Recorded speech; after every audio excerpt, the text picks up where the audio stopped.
ایک مرتبہ سورہ الحمد اور 3 مرتبہ سورہ توحید کی تلاوت فرما کر مرحوم و مغفور جناب محمد حسین خان شیرازی ابن مرحوم مغفور جناب حسن خان شیرازی کی روح کو ایصال فرما دیجیے۔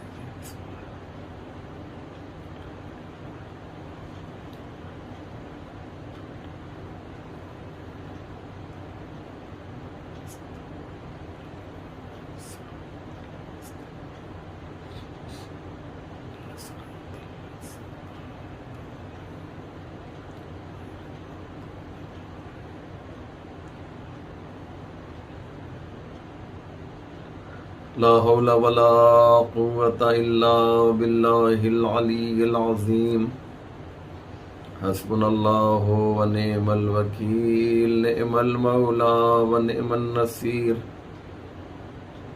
أعوذ بالله من الشيطان اللعين الرجيم بسم الله الرحمن الرحيم الحمد لله رب العالمين والصلاة والسلام والتحية والإكرام على سيد الأنبياء والمرسلين مولانا أبي القاسم محمد وآله الطيبين الطاهرين المعصومين المظلومين ولعنة الله على أعدائهم أجمعين من يومنا هذا إلى صباح يوم الدين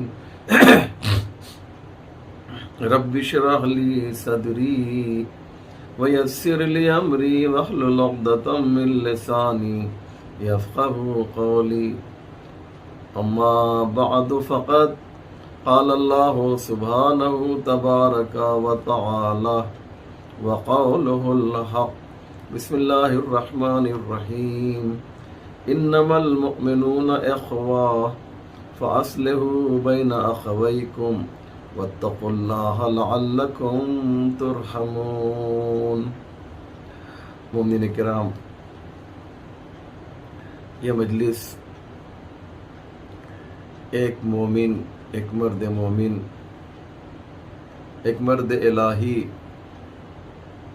ایک محب اہل بیت کے ایصال ثواب کے لیے ان کی اہلیہ، ان کی زوجہ اور ان کے بچوں کی جانب سے مرحوم کی روح کو مزید شاد کرنے کے لیے اور ان کی قبر کو اور زیادہ روشن و منور کرنے کے لیے برگزار کی گئی ہے۔ ایک بہت ہی عمدہ انسان تھے واقعاً، جو اس دنیا سے رخصت ہو گئے۔ ہم سب کے لیے ایک بہت بڑا المیہ ہے، تکلیف ہے، رنج اور غم اور مصیبت کی گھڑی ہے۔ پروردگار عالم سے دعا ہے کہ مرحوم کی اہلیہ اور ان کے بچوں کو اس غم کے سہنے کی طاقت و قوت عنایت فرمائے اور مرحوم محمد حسین کے درجات کو بلند کرے اور انہیں معصومین کے جوار میں جگہ عنایت فرمائے۔ اسی مناسبت سے میں نے قرآن کریم کی سورہ حجرات کی آیت نمبر 10 کی تلاوت کی ہے، جس میں ارشاد ہو رہا ہے انما المؤمنون اخوہ، مومن کا بھائی ہوا کرتا ہے۔ فَأَصْلِحُوا بَيْنَ أَخَوَيْكُمْ، اگر بھائیوں کے درمیان کوئی بات ہو جائے تو تمہاری ڈیوٹی یہ ہے، تمہاری ذمہ داری یہ ہے کہ تم اصلاح کرو۔ وَاتَّقُوا اللَّهَ، اور اللہ سے ڈرو، لَعَلَّكُمْ تُرْحَمُونَ، تاکہ تم پر رحم کیا جا سکے۔ یاد رکھیے گا، دین مبین اسلام نے دو مومن کو قریب کرنے کے لیے جس رشتے کو بنیاد کی قرار دیا ہے اسے اخوت کہتے ہیں۔ اخوت جسے اردو میں بھائی چارہ کہا جاتا ہے، اور انگلش میں برادر ہوڈ کہا جاتا ہے۔ یہ ایک ایسا اہم رشتہ ہے کہ جس کی بنیاد پر دو دلوں کو نزدیک کیا جا سکتا ہے۔ جب امت کے تمام لوگ، تمام کلمہ گو، تمام مومن جب آپس میں بھائی ہیں تو اس سے ایک اور نتیجہ نکلتا ہے کہ ہمارا باپ، روحانی باپ کون ہے؟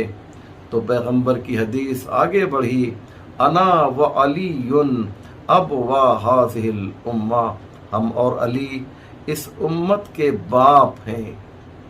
ظاہر سی بات ہے ہمارا جو رشتہ ہے مولا کائنات سے، ہمارا جو رشتہ ہے رسول خدا سے، وہ یہ ہے کہ وہ ہمارے روحانی اور معنوی باپ ہوا کرتے ہیں۔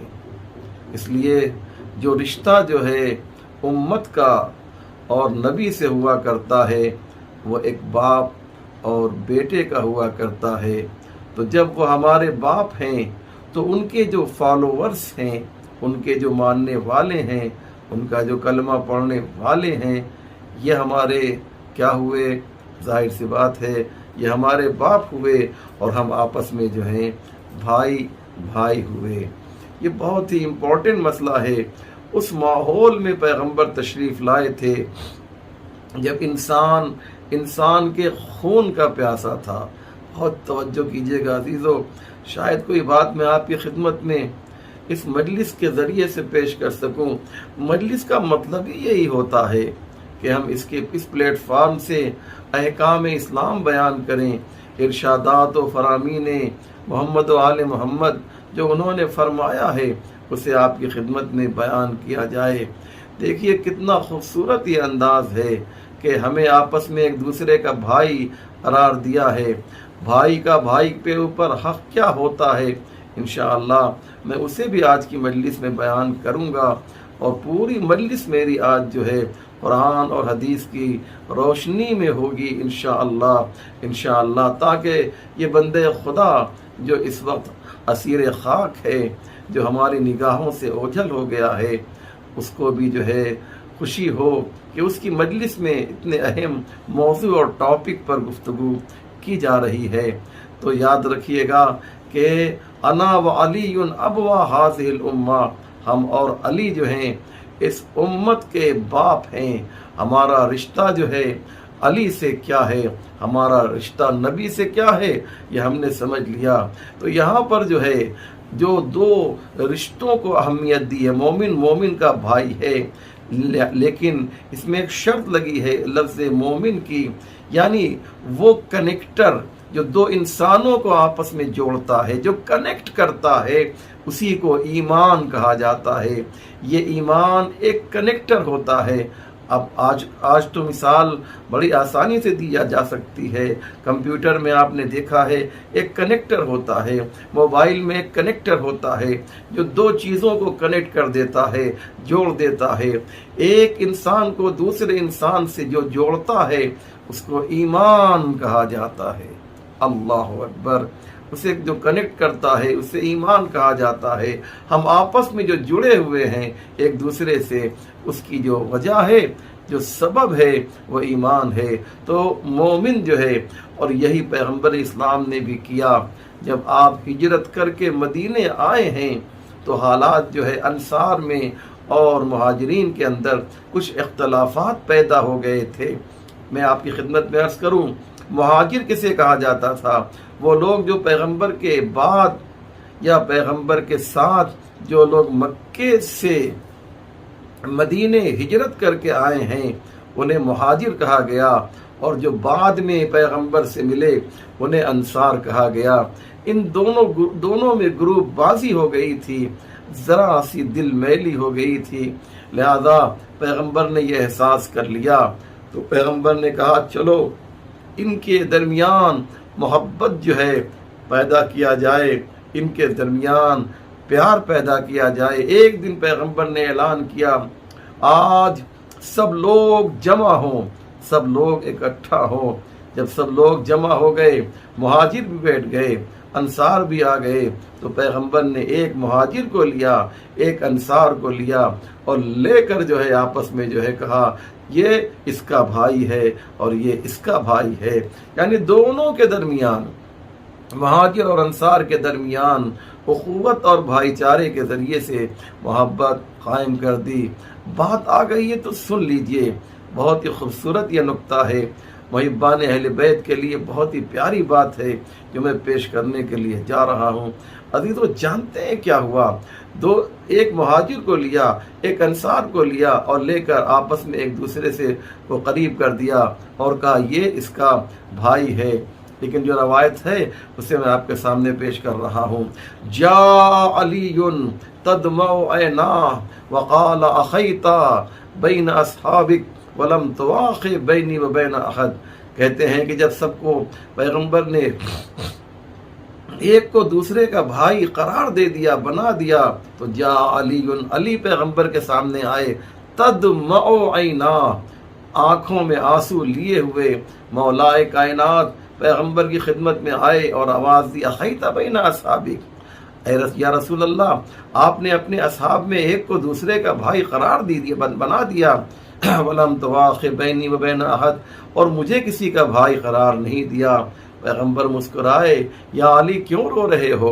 انتا اخی فی الدنیا والآخرہ، اے علی تم دنیا میں بھی میرے بھائی ہو اور تم آخرت میں بھی میرے بھائی ہو۔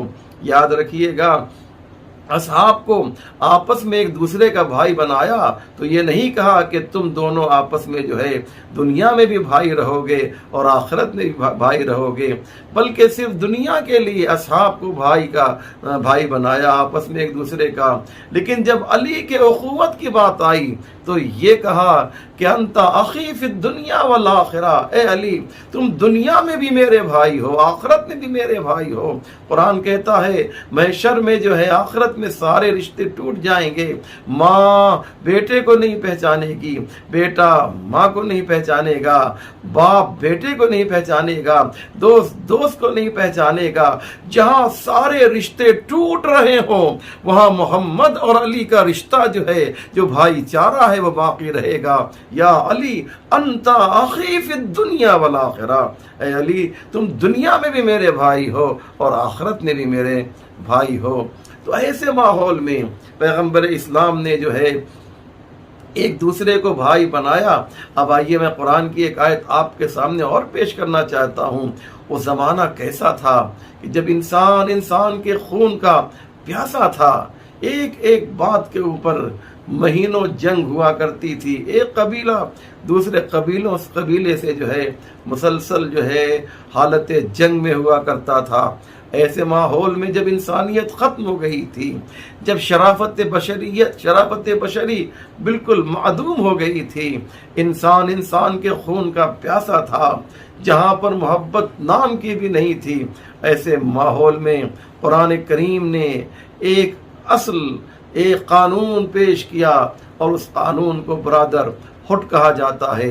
قرآن کی آیت نازل ہوئی، وَاعْتَصِمُوا بِحَبْلِ اللَّهِ جَمِيعًا وَلَا تَفَرَّقُوا، دیکھو اللہ کی رسی کو مضبوطی سے تھام لو اور آپس میں تفرقہ نہ کرو، انتشار نہ پھیلاؤ، آپس میں دشمنی نہ کرو، آپس میں محبت و پیار سے رہو۔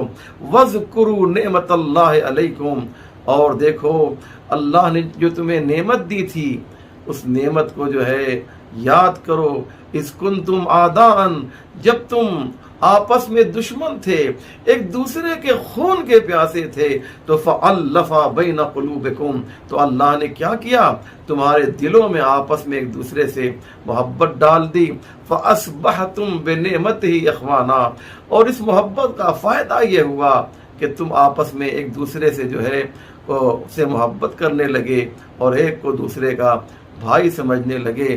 تمہارے درمیان میں نے جو ہے جذبہ اخوت کو بیدار کیا اور بھائی ہونے کے جذبے کو قائم کیا ہے۔ یہ بہت بڑی نعمت ہے، یاد رکھیے گا۔ اس ماحول میں جو ہے اللہ نے قرآن کی آیت کے ذریعے سے یہ بتایا کہ مسلمان ایک دوسرے کا، مومن ایک دوسرے کا بھائی ہوا کرتا ہے۔ فاصبحتم بنعمتہ اخوانا، تم جو ہے آپس میں بھائی، یہ اللہ جو ہے اپنی نعمتوں کو شمار کر رہا ہے۔ یاد رکھیے گا ہمارے درمیان بھائی چارہ اور اخوت جو ہے یہ اتنی بڑی نعمت ہے کہ اسے اللہ جو ہے وہ بیان کر رہا ہے۔ میری بات انشاءاللہ آپ تک پہنچ رہی ہوگی عزیزو۔ یہ بہت ہی امپورٹنٹ بات تھی، یہ بہت ہی اہم بات تھی جسے میں نے آپ کی خدمت عالی میں عرض کیا ہے۔ زیادہ تفصیل میں جانے کا وقت نہیں ہے، صرف میں اشارہ کر رہا ہوں۔ اس لیے ہمارا آپس میں یہ میں نے ٹاپک کیوں وہ لیا، یہ کورونا کا دور چل رہا ہے، کورونا کال چل رہا ہے۔ ایسے ماحول میں ضروری ہے کہ ہم اس اخوت کو سمجھیں، اس بھائی چارے کی عظمت کو سمجھیں۔ اگر کوئی کسی کی مدد کر سکتا ہے تو اپنے علاقے میں، اپنے ایریے میں، اور اپنے ایریے میں نہ صحیح تو جہاں جہاں تک بھی ممکن ہو آپ سب جو ہے ایک دوسرے کی مدد کریں۔ حالات بہت ہی خراب ہیں، حالات بہت ہی ناگفتہ بے ہیں عزیزو، لہذا ضروری یہ ہے کہ ہم سب ایک دوسرے کی مدد کریں۔ جو پیسے والے ہیں وہ غریبوں کی مدد کریں۔ یاد رکھیے گا اگر ہم خاموش رہ گئے، ہم نے اپنے پیسے کو جو ہے اپنے بینک میں رکھا اور اس کی مدد نہیں، کسی کی مدد نہیں کی، تمہارا یہ پیسہ اسی طریقے سے بینک میں رہ جائے گا، اور ایک آواز آئے گی کہ کل کوئی ہوا کرتا تھا آج وہ نہیں ہے۔ زاں پیشتر کے بانگ خیری کنے فلان، غنیمت شمار عمر۔ شیخ سعدی شیرازی کہتے ہیں خیری کنے فلان، غنیمت شمار عمر، زن پیشتر کے بانگ برایت فلان امان۔ دیکھو ابھی بھی وقت ہے، بینک بیلنس ہے، تمہارے پاس دولت ہے، تمہارے پاس کروڑوں روپے ہیں، کیا اس میں سے تم 10-20%، 25% غریبوں کی مدد نہیں کر سکتے ہو؟ ارے کیوں نہیں کر سکتے ہو؟ مدد کرو، کہیں ایسا نہ ہو کہ زن پیشتر کے بانگ برایت فلان امان، کہیں ایسا نہ ہو کہ ایک آواز گونجے کہ کبھی کوئی شخص رہا کرتا تھا، یہ صاحب رہا کرتے تھے، اب دنیا سے رخصت ہو گئے، تمہاری دولت جو ہے وہ اس دنیا میں رہ جائے گی۔ اگر تم نے یہی دان کر دیا ہوتا، یہی خیرات کر دیا ہوتا، غریبوں میں تقسیم کر دیے ہوتے، اور اس کے بعد تمہارا دم نکلتا تو تمہیں وہاں پر احساس ہوتا کہ تم نے یہ کار خیر جو کیا ہے اس کا ثواب تمہیں کتنا مل رہا ہے۔ بعض علماء نے کہا ہے کہ لوگ اپنی انگلیوں کو اپنے دانتوں تلے دبا لیں گے اور یہ کہیں گے جب ان کے سامنے ان کے کار خیر کا ثواب پیش کیا جائے گا تو کہیں گے کاش ہم نے 10%، 20%، 15% اپنی دولت کو جو ہے کار خیر میں کیوں خرچ کیا، کاش ہم اور زیادہ خرچ کرتے تو آج جو ہے ہمیں کتنا ثواب ملتا۔ ہمارا پیسہ تھا ہم نے چھوڑ دیا، تمام رشتہ داروں نے لڑ بھڑ کر آپس میں تقسیم کر لیا، جو طاقتور تھا، جو مضبوط تھا، اس نے پیسہ زیادہ لیا، نتیجہ یہ ہوا کہ وہ تو موج کر رہے ہیں آپ کے کمائے ہوئے پیسے سے، لیکن آپ کو عالم برزخ میں کیا ملا، آپ کو روز محشر کیا ملے گا؟ شیخ سعدی کہتے ہیں موقع بڑا اچھا ہے۔ تو یہ بات چونکہ کورونا کا ماحول چل رہا ہے اس لیے ضروری تھا میرے لیے کہ میں اس ٹاپک پر آپ کی خدمت میں کچھ باتیں پیش کرتا۔ اس لیے ہمارا ایک مومن کا دوسرے مومن پر جو حق ہے وہ بہت زیادہ ہے۔ آج حالات اتنے خراب ہیں، آپ یقین جانیے کوئی دن ایسا نہیں ہے کہ ہمارے پاس مختلف علاقوں سے مدد کے لیے فون نہ آ رہا ہو۔ ہر طرف سے لوگ فون کر رہے ہیں۔ میں یہ نہیں کہہ رہا ہوں مجھے آپ جو ہے مجھے ذریعہ بنائیے کسی کی مدد کرنے کے لیے، خود جو ہے آپ لوگ جو ہے اپنے اپنے علاقے میں پوچھیں اور مدد کریں کہ جو لوگ ذریعہ بنے ہوئے ہیں ان کو فون کیجئے کہ وہ اپنے علاقے میں مستحقین کی مدد کریں۔ ایسے لوگ ہیں کہ اس کورونا کی وجہ سے ان کے گھر میں جو ہے چولہا بھی نہیں جل رہا ہے۔ یاد رکھیے یہ مومن ہیں، غریب ہیں تو کیا ہوا، یہ ان کے پاس دولت نہیں ہے تو کیا ہوا، لیکن دولت ایمان تو ہے۔ اسی دولت ایمان کی بنیاد پر یہ جو ہے حق رکھتے ہیں، ہمارا جو پیسہ ہے وہ ان تک پہنچنا چاہیے۔ امام سجاد علیہ الصلوۃ والسلام نے کہا ایک مومن کا دوسرے مومن پر حق یہ ہے کہ وہ اس کے لیے دعا کرے۔ ہم کتنی دعا کرتے ہیں اپنے مومن بھائیوں کے لیے، نماز میں ہم نے کتنی مرتبہ دعا کیا ہے۔ ہم تو اپنی فکر کرتے ہیں، اپنے رشتہ داروں کی فکر کرتے ہیں، اپنے گھر والوں کی فکر کرتے ہیں، ہمیں دوسروں کی فکر کتنی ہے یہ ہمیں سوچنا ہے۔ جو کرتے ہیں انہیں اطمینان کی سانس لینا چاہیے، جو نہیں کرتے ہیں انہیں دعا کرنا چاہیے۔ آئیے، یہ جو کرونا کال چل رہا ہے، میں اس مناسبت سے ایک بہت ہی خوبصورت امام جعفر صادق علیہ الصلوۃ والسلام کی ایک حدیث لے کر آیا ہوں۔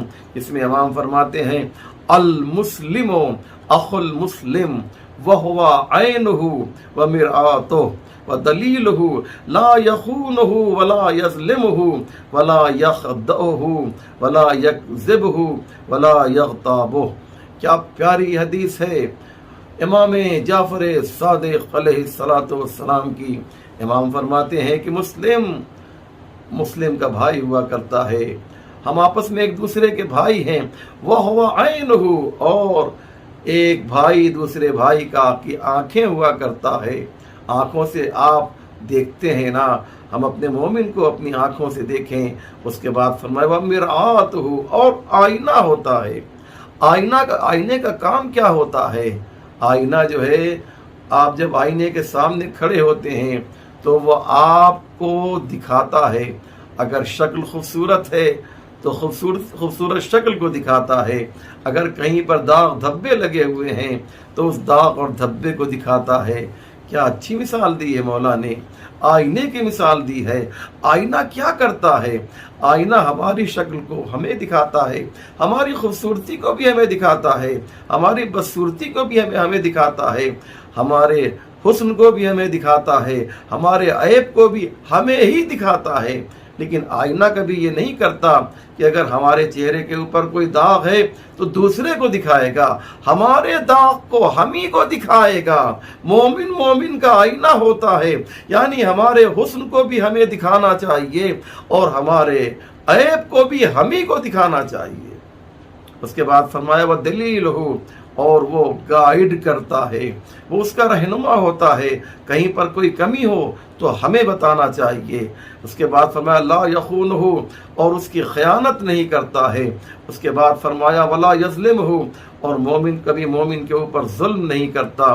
ولا یخدعہ، اور کبھی دھوکہ نہیں دیتا۔ تم پر اس نے اطمینان کر لیا تھا، تمہارے حوالے اپنی دولت کر دی تھی، اپنا پیسہ تمہارے بینک اکاؤنٹ میں ڈال دیا تھا، اور جب تم نے دیکھا اتنا پیسہ آ گیا تو تم مکر گئے اور اس کو تم نے پیسہ دینے سے انکار کر دیا۔ تمہارے پاس کیا دلیل ہے، کیا پروف ہے کہ تم نے مجھے پیسہ دیا تھا؟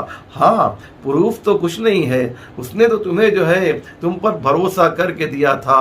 سب سے بڑا پروف یہ تھا کہ وہ تمہیں مومن سمجھتا تھا، لیکن تم نے اس کے ساتھ جو ہے دھوکے بازی کی۔ ولا یخدعہ ولا یکذب، اور کبھی آپس میں جھوٹ نہ بولنا۔ ولا یغتاب، اور اس کی غیبت نہ کرنا۔ یہ ساری حقوق ہیں جو امام جعفر صادق علیہ الصلوۃ والسلام نے بیان کیے ہیں۔ اور اس کے بعد خود پیغمبر اسلام نے فرمایا، دیکھو کہ سب سے امپورٹنٹ مسئلہ ہے کہ من اصبح، یہ پیغمبر کی حدیث ہے، یہ ہمارے آخری نبی کی حدیث ہے، من اصبح ولا یہتم بامور المسلمین فلیس بمسلم، جو صبح کرے اور مسلمانوں کے امور میں فکر نہ کرے، ان کے پرابلمز کے بارے میں غور و فکر نہ کرے، وہ مسلمان ہی نہیں ہے۔ توجہ ہے نا، یعنی ہمیں سوچنا چاہیے کہ اگر ہمیں ٹھیک سے کھانا مل رہا ہے تو ہمارا مومن جو ہے کس حال میں ہے۔ میں نے کہا یہ مجلس میں نے آپ کی خدمت میں پیش کی ہے، وہ آج کے حالات کے پیش نظر ہے۔ ایک شخص جو ہے امام حسن علیہ الصلوۃ والسلام کے پاس آتا ہے اور کہتا ہے مولا میں پریشان حال ہوں، میری مدد کر دیجئے۔ امام حسن نے کہا کہ کیا تم میرے چھوٹے بھائی اس حسین کے پاس نہیں گئے تھے؟ کہا میں مولا پہلے وہیں جا رہا تھا، لوگوں نے مجھے بتایا کہ وہ اعتکاف میں ہیں، اس لیے میں یہاں پر آ گیا۔ ذرا جواب سنے امام حسن کا، اللہ اکبر، کتنا حسین جواب ہے، کتنا پیارا جواب ہے، کتنا خوبصورت جواب ہے جو امام حسن علیہ الصلوۃ والسلام نے دیا ہے۔ اس جواب کو سنے آپ کو لطف آئے گا۔ امام حسن کہتے ہیں کہ اگر تم حالت اعتکاف میں بھی میرے چھوٹے بھائی حسین کے پاس چلے جاتے اور وہ تمہاری مدد کر دیتے تو ان کی اس مدد کا ثواب 1 سال کے 1 مہینے کے اعتکاف سے زیادہ ہوتا۔ پھر ریپیٹ کر رہا ہوں، اس کا ثواب 1 مہینے کے اعتکاف سے زیادہ ہوتا اگر وہ تم کے پاس جاتے اور وہ تمہاری مدد کر دیتے۔ تو مومن کی مدد کرنے کا ثواب کتنا ہے آپ نے اندازہ لگایا۔ یہی دین اسلام ہے جو دین اخوت بھی ہے، دین محبت بھی ہے، اور اجر رسالت میں کوئی چیز مانگی ہے تو کیا مانگا؟ قُلْ لَا أَسْأَلُكُمْ عَلَيْهِ أَجْرًا إِلَّا الْمَوَدَّةَ فِي الْقُرْبَى۔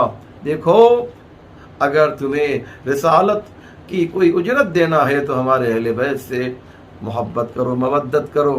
یاد رکھیں عزیزو، دین اسلام دین محبت ہے، لیکن کربلا میں ہمیں یہ محبت نہیں ملتی ہے۔ کیوں نہیں ملتی ہے؟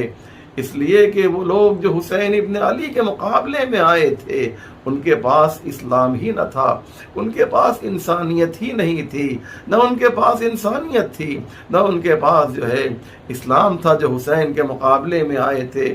امام حسین کربلا میں اپنے 2-3 بچوں کو لے کر آئے۔ ایک امام زین العابدین تھے، ایک جناب علی اکبر تھے، ایک جناب علی اصغر تھے۔ جناب علی اکبر کون ہے؟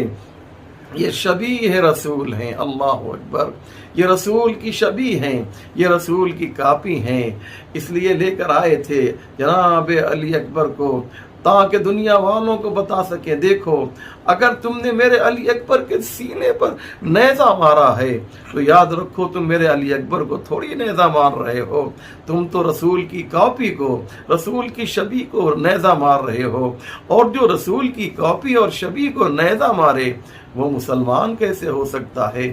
اور دیکھو میں ننھے سے علی اصغر کو لے کر اس لیے آیا ہوں کہ جو اس شیرخوار کو ایک قطرہ آب نہ دے سکے وہ مسلمان ہونا تو بہت دور کی بات ہے، وہ انسان بھی نہیں ہے۔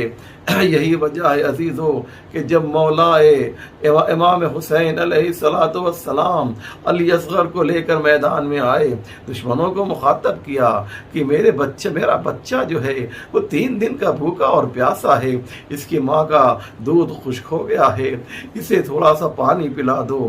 امام حسین ایک بلند مقام پر آئے، عزادار و فوج اعداء کو مخاطب کیا، میرے لال کو تھوڑا سا پانی پلا دو۔ امام حسین آواز دے رہے ہیں لیکن ادھر سے کوئی جواب نہیں آ رہا ہے، تو حسین نے علی اصغر کو زمین کربلا پر رکھ دیا۔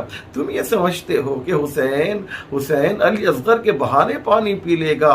آؤ خود ہی آ کر اپنے ہاتھوں سے میرے لال علی اصغر کو، میرے شیرخوار علی اصغر کو پانی پلا دو۔ لیکن جب کوئی جواب نہ آیا تو حسین نے علی اصغر کو اپنی آغوش میں لے لیا اور آواز دی، میرے لال تم حجت خدا کے فرزند ہو، حجت تمام کرو۔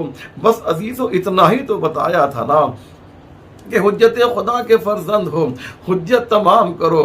حسین نے یہ نہیں بتایا حجت کیسے تمام کرنی چاہیے۔ حسین کو علی اصغر پہ بڑا اعتماد ہے، بڑا بھروسہ ہے، حسین جانتے ہیں یہ میرا بیٹا ہے، یہ حیدر کرار کا پوتا ہے، اسے معلوم ہے کہ حجت کیسے تمام کرنی چاہیے۔ سوکھی ہوئی زبان کو علی اصغر نے اپنے سوکھے ہوئے ہونٹوں پر پھیرنا شروع کر دیا۔ عزادارو، یہ ایسا انداز تھا کہ دشمن بھی منہ پھیر پھیر کر رونے لگا۔ ایک مرتبہ ایک آواز بلند ہوتی ہے پسر سعد کی، اینا ہرملا اخطا کلام الحسین، ہرملا کہاں ہے؟ حسین کے کلام کو قطع کر دے۔ بس عزادارو، ہرملا کا تیر چلا، 3 پھل والا تیر چلا، علی اصغر کے گلے پر لگا۔ فانقلب الصبی علی ید الامام، امام کی آغوش میں علی اصغر منقلب ہو گئے، یہ چھوٹا سا شیرخوار منقلب ہو گیا۔ منقلب ہونا سمجھتے ہیں پلٹ گئے، کیوں؟ اس لیے کہ تیر کا وزن زیادہ تھا، علی اصغر کا وزن کم تھا۔ حسین نے علی اصغر کو لیا، آواز دی شیعتی ما ان شربتم ماس بن فسکرونی او شہید فندبونی او شہید فندبونی۔ دیکھو اے میرے چاہنے والوں، شیعتی ما ان شربتم ماس بن فسکرونی، اے میرے شیعو، جب جو ہے تم جو ہے جب ٹھنڈا پانی پینا، جب آب گوارا پینا تو حسین کی پیاس کو یاد کر لینا۔ ہاں ہاں، اس کے بعد فرماتے ہیں کہ لیتکم فی یوم عاشورا جمیعا تنظرونی کیف استسقی لطفلی فابوا ان یرحمونی۔ دیکھو، کاش تم میرے شیعو، کاش تم کربلا میں ہوتے تو تم دیکھتے میں کس طریقے سے علی اصغر کے لیے پانی مانگ رہا تھا، لیکن انہوں نے پانی کی جگہ پر میرے لال کو تیرے سے شعبہ سے شہید کر دیا۔ وَسَيَعْلَمُ الَّذِينَ ظَلَمُوا أَيَّ مُنْقَلَبٍ يَنْقَلِبُونَ إِنَّا لِلَّهِ وَإِنَّا إِلَيْهِ رَاجِعُونَ رِضًا بِقَضَائِهِ وَتَسْلِيمًا لِأَمْرِهِ اللهم بحق محمد وأنت المحمود وبحق علي وأنت العالى وبحق فاطمة وأنت فاطر السماوات والأرض وبحق الحسن وأنت المحسن وبحق الحسين وأنت قديم الإحسان وبحق الأئمة التسعة الطاهرين من ذریت الحسین علیہ السلام۔ یا اللہ، تجھے واسطہ ہے محمد و آل محمد کے پروردگار، ہمارے اس مختصر مگر اہم اعمال کو قبول فرما، جو پریشان حال ہیں ان کی پریشانیوں کو دور فرما۔ جس مرحوم کے لیے مجلس منعقد کی گئی، مرحوم مغفور جناب محمد حسین خان شیرازی کو جنت عالیہ فردوس میں جگہ عنایت فرما، ہمارے امام کے ظہور میں تعجیل فرما، ہم سب کو ان کے اعوان و انصار میں شمار فرما۔ ربنا تقبل منا انک انت السمیع العلیم۔